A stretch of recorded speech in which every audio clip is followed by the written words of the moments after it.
What if I told you that the real end of the Avengers never happened on that battlefield? And that the moment we all thought the story was over was actually the second the universe started bleeding?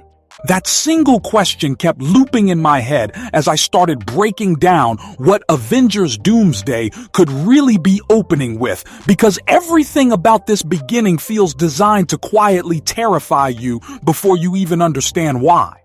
I noticed something interesting when I rewatched Infinity War and Endgame back to back. Marvel didn't begin those films with explosions, they began with certainty being taken away. And Doomsday seems ready to do the same, only colder. The film doesn't open on heroes or hope. It opens on absence. A completely black screen. No logo. No sound. Just silence, stretching long enough to feel uncomfortable. Then slowly, a voice cuts through the void, calm and ancient, like it has watched reality die more times than it can count. I have seen worlds die, and this one is next. We don't see a face. We don't see armor, just a promise. And in that moment, I think Marvel is telling us this story won't be about stopping a villain. It will be about realizing we were already too late. The silence matters more than people think. I noticed Marvel only uses silence when they want you to feel powerless, and this opening feels like the multiverse itself holding its breath. There's a direct emotional rhyme here with Infinity War's first 10 minutes, but the tone is even more merciless. Thanos announced himself through violence. Doom announces himself through inevitability. As that voice fades, the black doesn't immediately cut away. It lingers, almost daring you to blink, before reality itself begins to fade into view like a dying memory.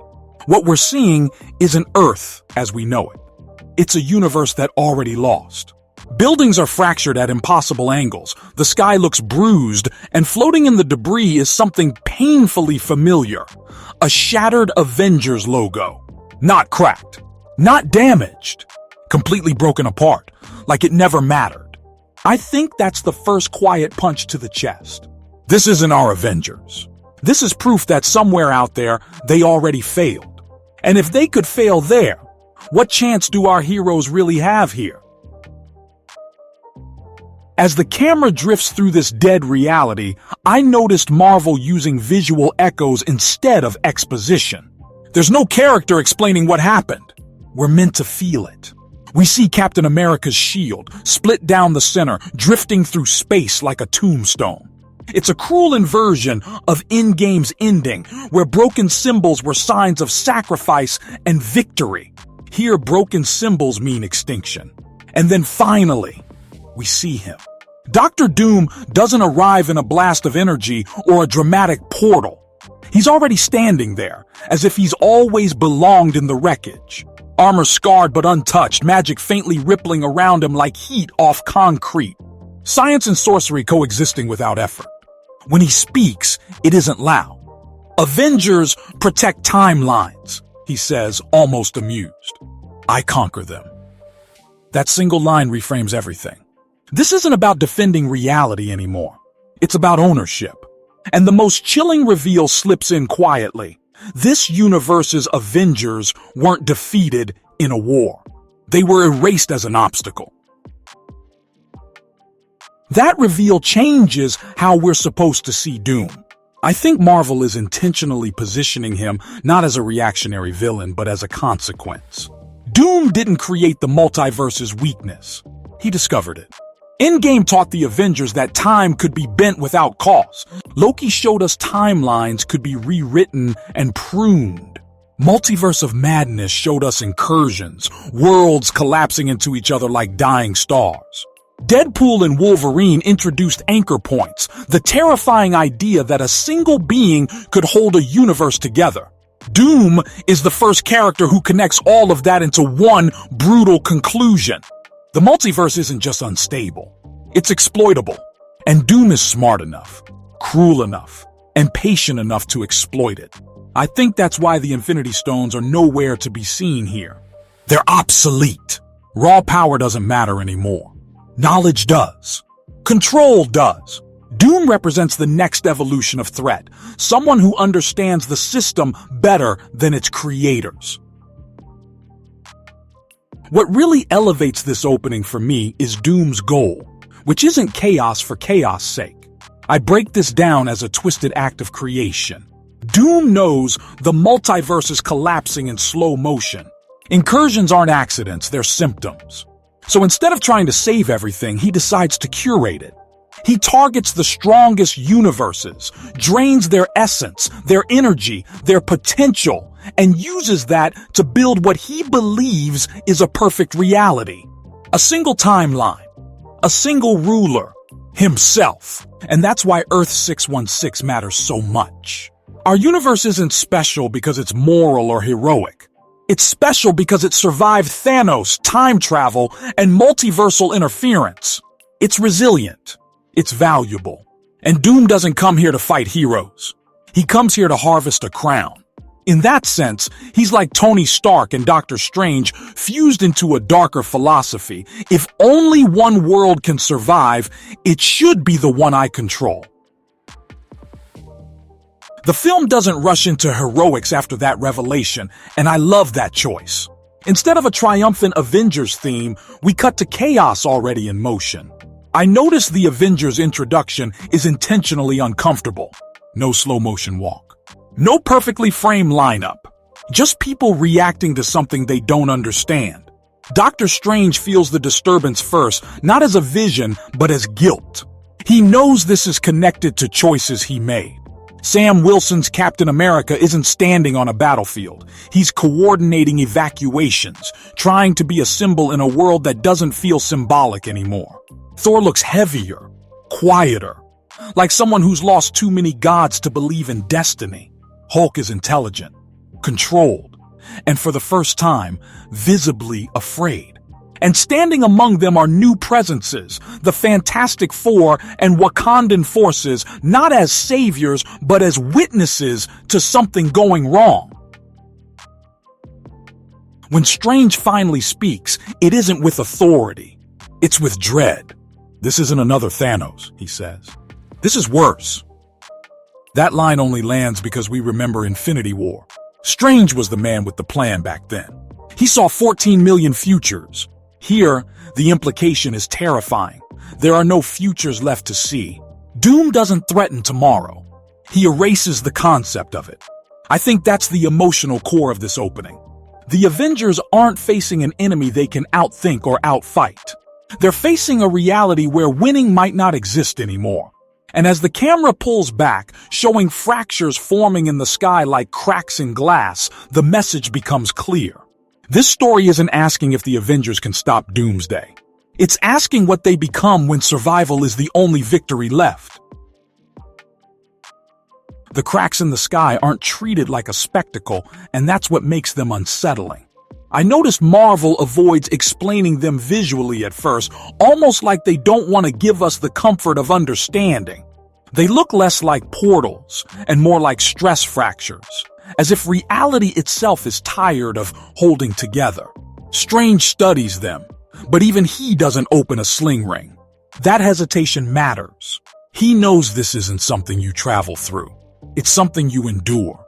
Around him, the world feels smaller, quieter, like everyone senses the same approaching weight without knowing its shape. This is where Doom becomes more than a villain and starts to feel like a mirror. I noticed that everything about him reflects a choice the heroes once made. Tony built Ultron to protect the world. Doom builds Conquest to preserve his vision. Strange broke natural law to defeat Dormammu. Doom bends it permanently to avoid chaos. Even Thanos believed in balance. Doom believes in certainty. That's scarier. And the film lets that idea breathe by cutting away from the heroes and back into the multiverse. We see fragments of other realities collapsing, not dramatically, but mundanely, like lights switching off in empty rooms. When we return to Earth, 616, the Avengers finally understand what they're dealing with, and it's not an invasion. It's an evaluation. Doom is observing, measuring, deciding if this universe is worthy of being taken or simply erased like the others. That's why there's no immediate attack. No army in the sky. No warning shot. Doom doesn't need to announce himself again because the multiverse already did. Strange admits something he's never said before. He doesn't know the rules anymore. Time, space, causality, all feel optional now. I think this opening works because it refuses to give us comfort. There's no clear objective yet. No villain monologue explaining the plan in full. Just fragments. Just consequences. And that's exactly how it should feel. Because if Doom has already destroyed an entire Avengers team somewhere else, then the fight hasn't started here. It's already ended elsewhere. We're just late to the realization. As the heroes look up at a sky that no longer feels permanent, one truth settles in without being spoken. They were never meant to win this easily. And that's where the opening chooses to end its first movement. Not with impact, but with anticipation. I think that's a bold decision in a franchise built on spectacle. The Avengers stand together, but they aren't united by hope. They're united by awareness. They finally understand that the rules they relied on are gone. No Infinity Stones to gather.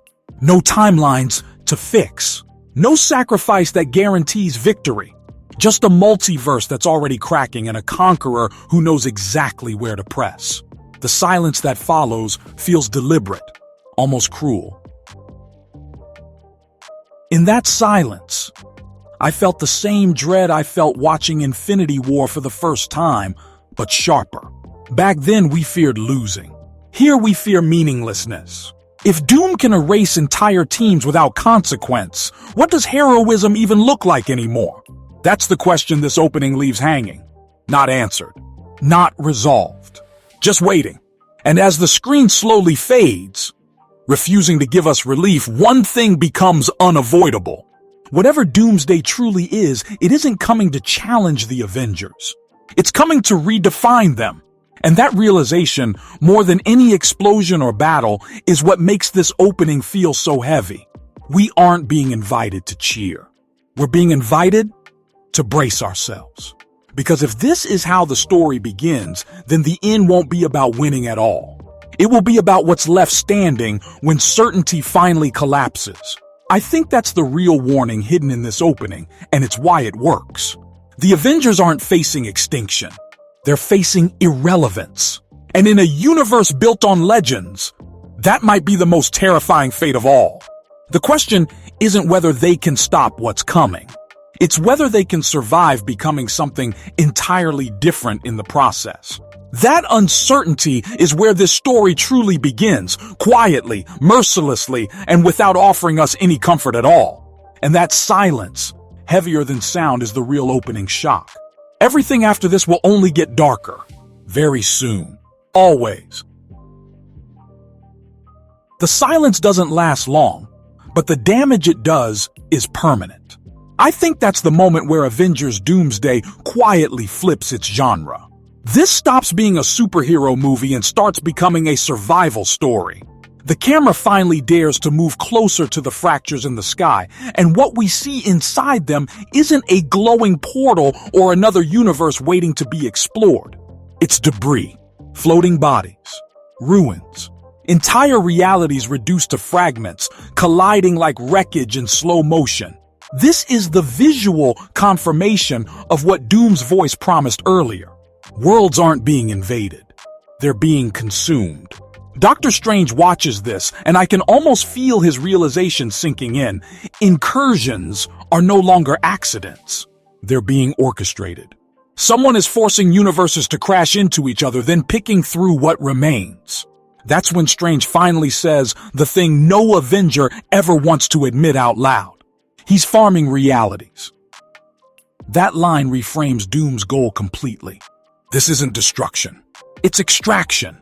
Doom isn't here to end existence. He's here to refine it, strip it down, and rebuild it in his image. As the Avengers try to respond, their usual systems fail them one by one. Wakandan sensors can't map the fractures because they don't exist fully in physical space. Reed Richards' tech can detect the energy signatures, but they don't behave like anything he's ever studied. Thor senses something even worse. The multiverse doesn't feel alive anymore. It feels hollow. like something has already drained its soul. And that's when Doom finally appears in their reality, not through a dramatic entrance, but by simply stepping forward, as if he was always there and they just hadn't noticed. No army, no buildup, just presence. His armor hums with a fusion of technology and magic that doesn't clash, because it doesn't need to. Doom looks at the Avengers the way a scientist looks at variables. Calm, curious, unimpressed. "You are inefficient," he says, not as an insult, but as a diagnosis. The first clash happens so fast it barely feels like a fight. Sam charges instinctively, shield raised, but Doom doesn't even look at him. One pulse of energy locks the shield in midair, bending its vibranium structure like soft metal. Hulk leaps, roaring, but Doom's magic wraps around him, not restraining him, but redirecting his momentum straight into the ground. Thor summons lightning, and Doom absorbs it, not with effort, but with design. This isn't a battle meant to show power. It's meant to show disparity. Doom doesn't overpower the Avengers. He bypasses them. A single spell combined with a calculated tech blast sends every hero crashing down at once. No blood, no fatalities, just defeat. And that's when Doom delivers the line that defines the entire movie. "You call yourselves Avengers. I call you survivors." It's not a threat. It's a forecast. What makes this moment hit so hard is that Doom leaves. He doesn't finish them. He doesn't conquer Earth immediately. He doesn't need to. He's already proven his point. As he steps back, the fractures in the sky widen, and for a brief horrifying moment, we see them. Dead Avengers. Variants from other universes. Familiar faces twisted by loss. A Steve Rogers who never made it back. A broken Iron Man drifting lifelessly through a collapsing timeline. A Thor whose hammer lies shattered beside him. These aren't Easter eggs. They're warnings. Proof that the Avengers aren't special. They're replaceable. Doom puts on his mask slowly, deliberately, sealing his face away from empathy. "This time," he says, as the sky tears further apart, "there is no endgame." And with that, he's gone. The title card hits, but it doesn't feel triumphant. It feels like a verdict. From here, the movie's real story begins. And it's not about revenge. It's about adaptation. I think that's the key shift. The Avengers don't regroup with a plan to defeat Doom. They regroup with a plan to understand him. Strange admits something terrifying. Doom is right. Time travel broke the multiverse. Every shortcut they took weakened the structure holding reality together. Doom didn't cause the collapse. He exploited it. Reed Richards expands on this, explaining that Doom isn't stealing power randomly. He's targeting anchor points. Entire universes stabilized around key events, key beings, key choices. Remove them and the universe collapses naturally. Doom isn't murdering worlds. He's pulling out their keystones and letting physics do the rest. And Earth 616 has more anchor points than any universe they've ever seen. That makes it valuable. That makes it doomed. The emotional core of the film tightens here. Thor blames himself for surviving too long. Hulk wonders if his intelligence makes him more of a liability than an asset. Sam struggles with the weight of representing hope when hope itself feels naive. But the most broken is strange, because he sees the pattern. Doom is what happens when someone decides that saving everything is impossible, so controlling what remains is the only logical option. Doom is a man who looked at chaos and chose order, no matter the cost. And the worst part is that his logic makes sense. If the multiverse is collapsing anyway, why not build one perfect reality instead of letting infinite imperfect ones die screaming? That's where the final twist of Doom's plan is revealed. Doom isn't just building a new universe. He's building Battleworld, a patchwork reality forged from the strongest fragments of dying universes. A controlled ecosystem where Doom is the constant, the ruler, the anchor. Every incursion feeds it. Every collapse strengthens it. And once it's complete, the rest of the multiverse won't matter. It can rot. Doom will have his perfect world. That's when the Avengers realize the truth. Stopping Doom doesn't save reality. It just delays the inevitable.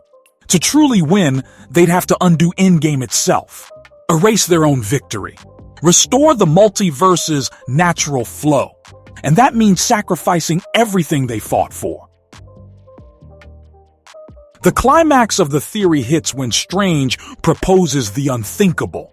What if the Avengers were never meant to survive Endgame? What if their continued existence is the anomaly Doom is exploiting? The silence after that suggestion is heavier than any battle. Because suddenly, Doom isn't the villain who destroyed the multiverse. He's the consequence of heroes refusing to let go. The final act of Doomsday isn't about punching Doom harder. It's about choice. Do the Avengers protect their universe and doom all others, or do they let their own timeline unravel to save existence itself? Doom believes the answer is control. The Avengers have to prove that it's sacrifice. The last image of the movie isn't a victory. It's a beginning. The Avengers step into the fractures willingly, dismantling anchor points, letting go of certainty. Doom watches, not angry, but intrigued.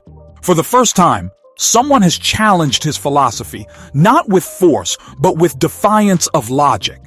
And as Battleworld begins to destabilize, Doom realizes something too late.